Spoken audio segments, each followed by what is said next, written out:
What's the last nonfiction book you read? And have you noticed any changes in your reading habits over the past few years? I recently came across this article by Tim Ferriss on his blog called Has AI Already Killed How to Nonfiction? Sales Trends, My Personal Data, and What It Might Mean for the Future.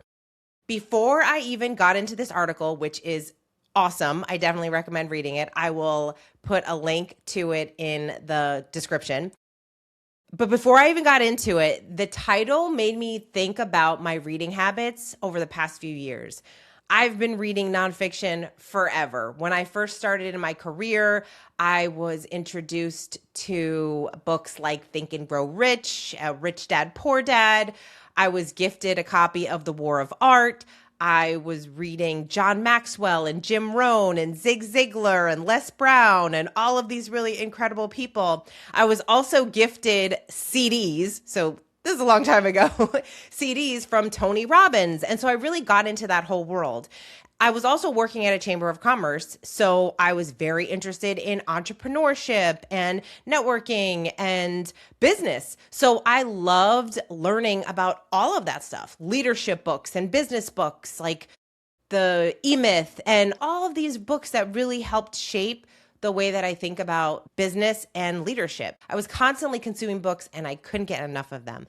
And while I am still that way, I still read a ton of books. I have definitely expanded the types of books that I read.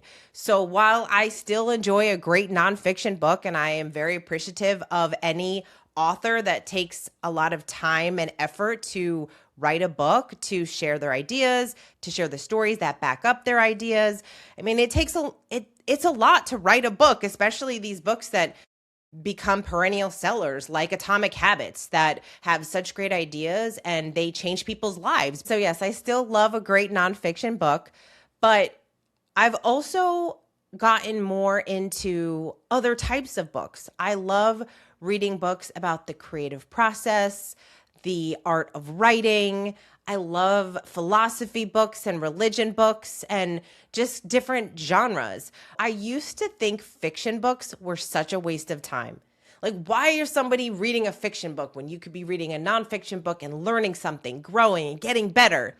And I don't think that way anymore. I think there's so much to gain from reading fiction. They're incredible stories, especially if you want to become a better writer. If you want to be a better writer, reading great books is going to help you do that. The best writers read a lot of books. They read a lot of different types of books. Now I really allow myself to read just for the joy of it, just to read a fiction book because it's a great story. And I'd rather be reading a great book than just scrolling on my phone or something. Okay, now this is not what the article is about. That is just what I thought about when I first read the headline, is how different I think about reading and how my habits have changed over the years. So Tim goes into this whole thing. And again, I definitely recommend reading it. I'm not going to go through the whole thing, but I did want to share a couple of things that I thought was really interesting. First, he gives some broad stats. For the first 3 months of 2026, Publishers Weekly reported that adult nonfiction was down 9% from Q1 2025. But looking more closely, self-help had the steepest subcategory decline, with units down 26.3% year over year. Only 2 of 16 subcategories, crafts, hobbies, antiques, games, and religion, grew at all.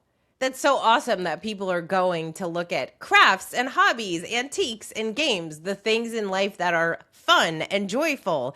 And I think that's a cool thing to explore because of where we are in the world. People really want to get back to some of those things that really bring joy to their life. In the end, he talks about how you have to find your true fans.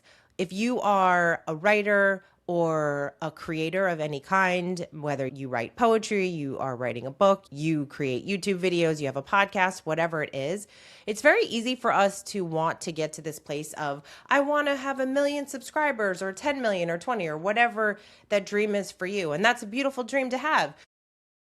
But what I thought was cool was Tim says, I'd rather write books for 10,000 people who are genuinely changed by them than crank out short form videos for 10 million people who forgot about them within days or minutes.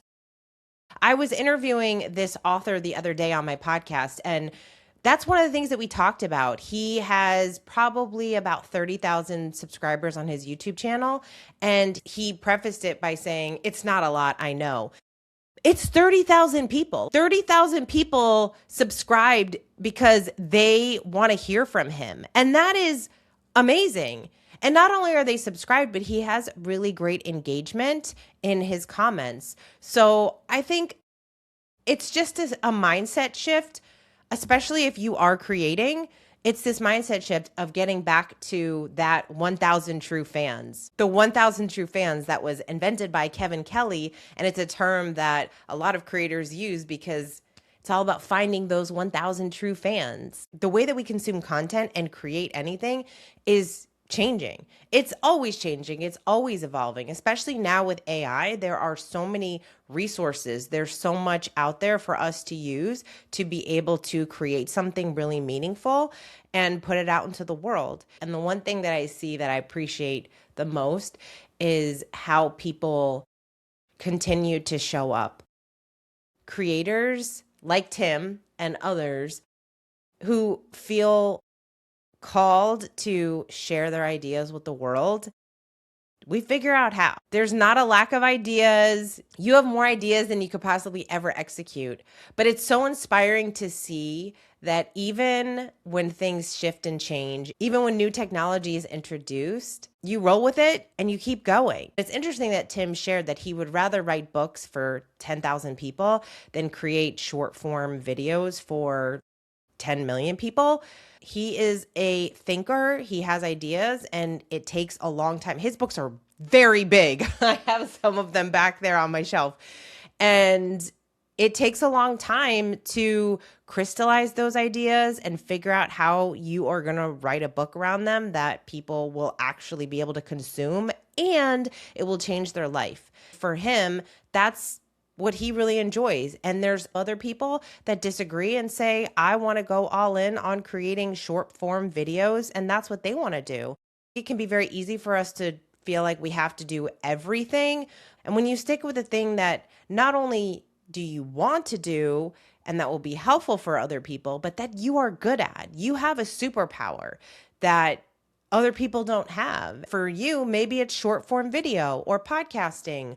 And for others, it's long form content and writing. If you are creating something that is meaningful and that people love, they are going to come back for more, whether it's long form, short form, whatever medium you decide. Okay, those are some of my thoughts for today. Shout out to Tim Ferriss for writing a great article. What are your thoughts around this idea? How are you engaging with your audience? How are you finding your 1,000 true fans? Have you gone all in on one platform? Do you prefer short form, long form? What does that look like? Would love to hear from you and what you are working on. As always, thank you for being here. And until next time, go create something.